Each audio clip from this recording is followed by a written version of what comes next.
भूल जाइए 10 रुपए वाला पेट्रोल, भूल जाइए महंगी होती सीएनजी, क्योंकि अब भारत की सड़कों पर प्रलय नहीं परिवर्तन उतरा है। क्या आपने कभी सोचा है? मुझे इंडिया का ये प्रोजेक्ट बहुत ही अच्छा लगा है। ठीक है, अगर हम इंडिया जो है वो आज आईटी की दौर में बहुत एडवांस है। बिल्कुल ऐसे ही है। हर लिहाज से जो है ना इंडिया हमसे आगे जा रहा है। ठीक है, अब बहुत एक अच्छी अपॉर्चुनिटी है और पूरी दुनिया के लिए फ्यूल क्राइसिस जैसे अब दुनिया थर्ड वर्ल्ड कंट्रीज तो जरूर ही निकलेंगे, वो ठीक तो रिवर्स इंजीनियरिंग करेंगे। इंडिया हो ठीक है। उनसे जो है वो डेवलपमेंट एडॉप्ट करना चाहिए और यूटिलाइज करना चाहिए। आईटी डिपार्टमेंट पे कब्जा है किनका? इंडिया वालों बिल्कुल का। ऐसे ही है। बस से चेंज होके ये मोटर बाइक पे भी आ सकते हैं, आम ठीक गाड़ियों है। पे कि जिस धुएं से आपका दम घुटता था, अब उसी साइलेंसर से आप हाथ धो सकेंगे? नहीं ना। लेकिन हाँ, भारत की राजधानी दिल्ली में एक ऐसी बस शुरू हो चुकी है, उतर चुकी है, जो पेट्रोल डीजल से नहीं बल्कि भविष्य के ईंधन से चलती है और पीछे जहर नहीं बल्कि शुद्ध पानी छोड़ती है। आप इंडिया जितना भी ग्रो करेगा ना, हम लोगों के माइंड ऐसे बना दिएंगे, हम नहीं मानेंगे उसको। जबरदस्त, मैं एग्री करता हूँ इस बात से कि लोग मानते ही और जैसा कि नितिन गडकरी जी ने बोला था कि हम अगले 5 सालों में पेट्रोल को खत्म करेंगे, तो ये स्टेप मुझे लग रहा है। बस में वो हाइड्रोजन फ्यूल पर चलने वाली बसेस भी लॉन्च कर चुके हैं, अपनी ट्रेन को भी हाइड्रोजन पर कन्वर्ट कर रहे हैं। दुनिया के टॉप 3 कंट्रीज फ्यूल कंजप्शन के हवाले से अगर बात करें, इंडिया है, लेकिन फिर भी वो ऑयल से अपनी डिपेंडेंसी, दूसरे कंट्रीज से अपनी डिपेंडेंसी को खत्म करते हुए अब ग्रीन हाइड्रोजन पर कन्वर्ट कर रहा है। ये स्लोगन होता है, ये इंडिया किधर बन रही है? एग्जैक्टली, ये चाइना से इंडिया ने सर, इंडिया ने खुद बनाई है। वाह यार, कमाल कर दिया। नमस्कार दोस्तों, कैसे आप सब? उम्मीद करती हैं आप सब बहुत अच्छे होंगे। दोस्तों आज का वीडियो काफी शानदार होने वाला है, इसलिए बिना स्किप के पूरा वीडियो देखना। अगर आप मेरे चैनल फर्स्ट बार आए और अभी तक सब्सक्राइब नहीं किया है तो प्लीज सब्सक्राइब कीजिए, शेयर कीजिए, बेल आइकॉन कीजिए, ताकि आपको आने वाली हर एक लेटेस्ट न्यूज आसान से मिल जाए। बात करने वाले हैं कि भारत में चल गई है हाइड्रोजन बस, और दोस्तों ये देखकर हमारे पड़ोसी देश का क्या हाल हो रहा है, ये हम इस वीडियो में देखने वाले हैं। लेकिन किस तरीके से ये हाइड्रोजन बस चलेगी और क्यों हमारी इस बस के अंदर डीजल ऑयल नहीं डरेगा, तो देखते हैं आज की पूरी खबर। बिना स्किप के पूरा वीडियो देखिए, बढ़ते हैं वीडियो की तरफ। आपको दिखाएंगे दिल्ली की वो जादुई बस जो पानी से चलती है, जिसका किराया सुनकर आप दंग रह जाएंगे और जिसकी तकनीक देखकर दुनिया के बड़े बड़े वैज्ञानिक हैरान हैं। लेकिन दोस्तों, सवाल बड़े हैं कि क्या वाकई में ये बस पानी से चलती है? क्या भारत ने इतिहास रच दिया है? चलिए इस मिस्ट्री को विस्तार से डिकोड करते हैं। देखिए, ये कोई साधारण बस नहीं है, ये भारत की तकनीकी आजादी का सबसे बड़ा ऐलान है। दिल्ली मेट्रो यानी कि डीएमआरसी ने टाटा मोटर्स और इंडियन ऑयल यानी कि आईओसीएल के साथ मिलकर इस प्रोजेक्ट को अंजाम दिया। टाटा मोटर्स ने इसे साल 2023 में ही डिलीवर कर दिया था, लेकिन लंबे टेस्टिंग और सेफ्टी चेक के बाद अब इसे आम जनता के लिए उतार दिया गया है। जरा सोचिए, जब दुनिया की बड़ी कंपनियां सिर्फ दावे कर रही थी, तब टाटा ने भारत की मिट्टी पर यह बस खड़ी कर दी। ये बस मेक इन इंडिया का वो जीता जागता सबूत है जो बताता है कि हम अब फॉलोअर्स नहीं बल्कि लीडर्स बन गए हैं।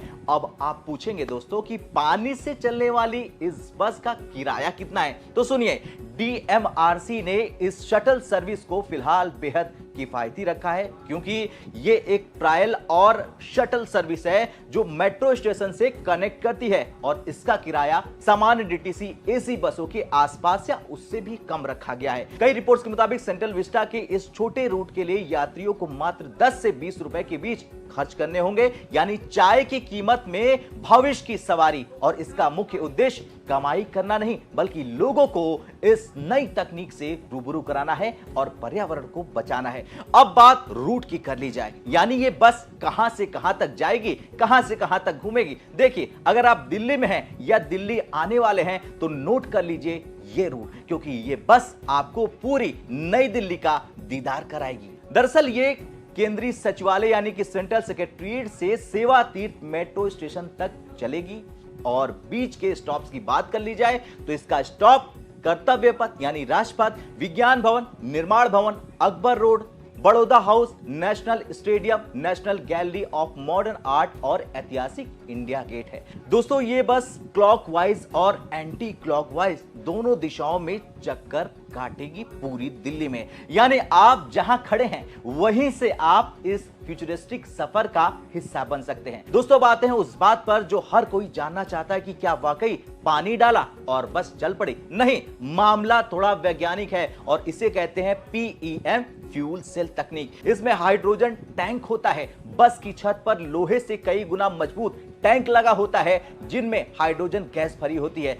बस के अंदर एक फ्यूल सेल है और जब हाइड्रोजन इस सेल में ऑक्सीजन के साथ मिलती है तो एक धमाका नहीं बल्कि बिजली पैदा होती है और मोटर जो यही बिजली बस की ताकतवर मोटर को घुमा देती है। इसके साइलेंसर का जादू भी कमाल है। इस पूरी प्रक्रिया में न तो कुछ जलता है न ही धुआं निकलता है। हाइड्रोजन और ऑक्सीजन मिलकर पानी यानी H2O बनाते हैं जो भाप या बूंदों के रूप में बाहर निकलता है। इसलिए इसे पानी से चलने वाली बस का नाम दिया जा रहा है क्योंकि इसका विश्व प्रोडक्ट सिर्फ पानी है।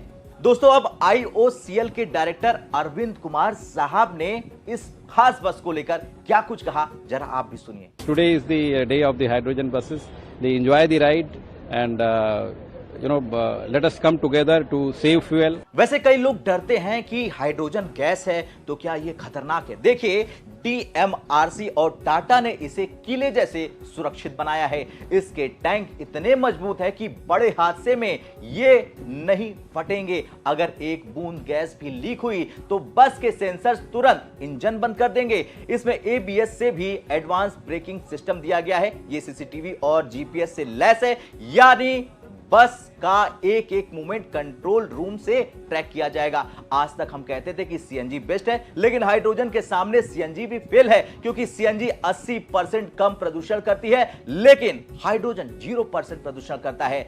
इलेक्ट्रिक बस को चार्ज करने में 6 घंटे लगते हैं, हाइड्रोजन बस 5 मिनट में भर जाती है। इलेक्ट्रिक बसों की बैटरी इतनी भारी होती है कि वो टायर घिस देती है, जबकि हाइड्रोजन सिस्टम हल्का और एफिशिएंट होता है। बता दें कि प्रधानमंत्री नरेंद्र मोदी ने 19,744 करोड़ रुपए के नेशनल ग्रीन हाइड्रोजन मिशन को हरी झंडी क्यों दी? ये सवाल है। इसके पीछे एक बड़ी राजनीति है। भारत हर साल 12 लाख करोड़ रुपए का तेल बाहर से खरीदता है। अगर हमारी यानी भारत की बसें, ट्रक और ट्रेनें हाइड्रोजन पर आ गई तो ये 12 लाख करोड़ रुपया भारत के विकास में लगेगा। हम सऊदी अरब या रूस के भरोसे नहीं रहेंगे। हम अपनी ऊर्जा खुद बनाएंगे, अपने पानी से, अपनी तकनीक से। फिलहाल ये सिर्फ दिल्ली के 12 किलोमीटर के दायरे में है। क्यों? क्योंकि अभी हमारे पास हाइड्रोजन भरने के स्टेशन नहीं है। हाइड्रोजन बनाना अभी भी महंगा है, लेकिन याद करिए जब पहली बार इंटरनेट आया था तो वो भी महंगा था। आज हर किसी के हाथ में है। ऐसे ही DMRC की ये बस सिर्फ एक बस नहीं, ये एक प्रूफ ऑफ कॉन्सेप्ट है। अगर ये ट्रायल सफल हो गया तो बहुत जल्दी आप अपने शहर में भी इस सफेद और नीली बसों को देखेंगे। अब जब हम दिल्ली की सड़कों पर हाइड्रोजन बस देखते हैं तो मन में सवाल आता है कि क्या हम दुनिया से पीछे हैं या हम रेस में सबसे आगे निकल चुके हैं। देखिए सच ये है कि दुनिया के विकसित देश पिछले 1 दशक से हाइड्रोजन को भविष्य का सोना मानकर इस पर दांव लगा रहे हैं। चलिए अब दुनिया की सैर करते हैं और देखते हैं कि हाइड्रोजन बसों के मामले में कौन कहां खड़ा है, कौन पीछे है, कौन आगे है। देखिए सबसे पहले बात करते हैं चीन की। जी हां, अगर संख्या की बात कर ली जाए तो चीन इस समय दुनिया में सबसे आगे है। चीन के पास दुनिया की सबसे बड़ी हाइड्रोजन बस फ्लीट है। चीन के अलग अलग शहरों जैसे कि फुशान और झांगजी आको में 5000 से ज्यादा हाइड्रोजन बसें सड़कों पर दौड़ रही हैं। 2022 के बीजिंग विंटर ओलंपिक्स के दौरान चीन ने 1000 से ज्यादा हाइड्रोजन गाड़ियों का इस्तेमाल भी किया था और वजह दी थी ताकि दुनिया को अपनी ताकत दिखाई जा सके। चीन का लक्ष्य 2025 तक था 50,000 हाइड्रोजन फ्यूल सेल गाड़ियां सड़कों पर उतारने का। यूरोप ने हाइड्रोजन को केवल तकनीक नहीं बल्कि पर्यावरण बचाने के मिशन के तौर पर अपना लिया। जर्मनी की बात करें तो जर्मनी हाइड्रोजन तकनीक में यूरोप का लीडर है। यहां न केवल बसें हैं बल्कि दुनिया की पहली हाइड्रोजन ट्रेन भी व्यावसायिक रूप से चल रही है। बर्लिन और कोलोन जैसे शहरों में हाइड्रोजन बसों का एक बड़ा नेटवर्क है। और लंदन की बात करें तो लंदन की मशहूर लाल बसें अब धीरे धीरे हाइड्रोजन में बदल रही हैं। लंदन में दुनिया की पहली हाइड्रोजन डबल डेकर बसें लॉन्च की गई थी। स्कॉटलैंड के एबरडीन शहर में भी हाइड्रोजन बसों का एक बड़ा बेड़ा मौजूद है। नीदरलैंड और फ्रांस में भी दर्जनों शहरों में हाइड्रोजन बसें पब्लिक ट्रांसपोर्ट का हिस्सा बन चुकी हैं। यूरोपीय संघ यानी ईयू ने JIVE प्रोजेक्ट के तहत पूरे यूरोप में सैकड़ों हाइड्रोजन बसें तैनात करने का लक्ष्य रखा। एशिया में चीन के अलावा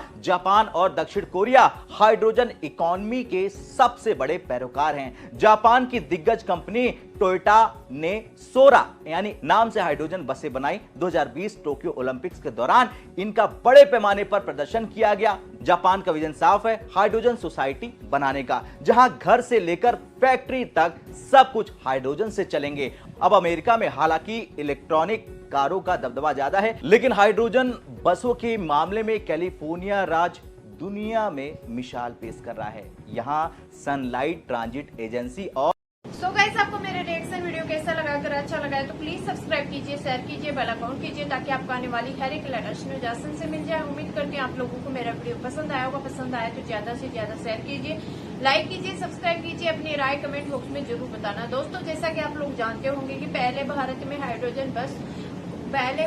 हाइड्रोजन ट्रेन और अब हाइड्रोजन बस, मतलब भारत ना डीजल ना ऑयल ना किसी चीज से अब भारत चलाएगा केवल पानी से बस। और दोस्तों, यह देखकर पाकिस्तान और हमारे पड़ोसी देश है ना, वो हिल चुके हैं, क्योंकि अब भारत जो अपनी निर्भरता है ना तेल पे, वो पूरी खत्म कर देगा। भारत अब हमारे पानी से ही चलाएगी बस। और दोस्तों, जैसा कि आप लोग देखते होंगे कि जिस तरीके से भारत अपने नए नए प्रोजेक्ट निकाल रहा है, जिस तरीके से भारत आगे बढ़ रहा है, ये सब देखकर हमारे पड़ोसी देश जो पाकिस्तान है वो तो हिल ही जाता है, लेकिन अदर जो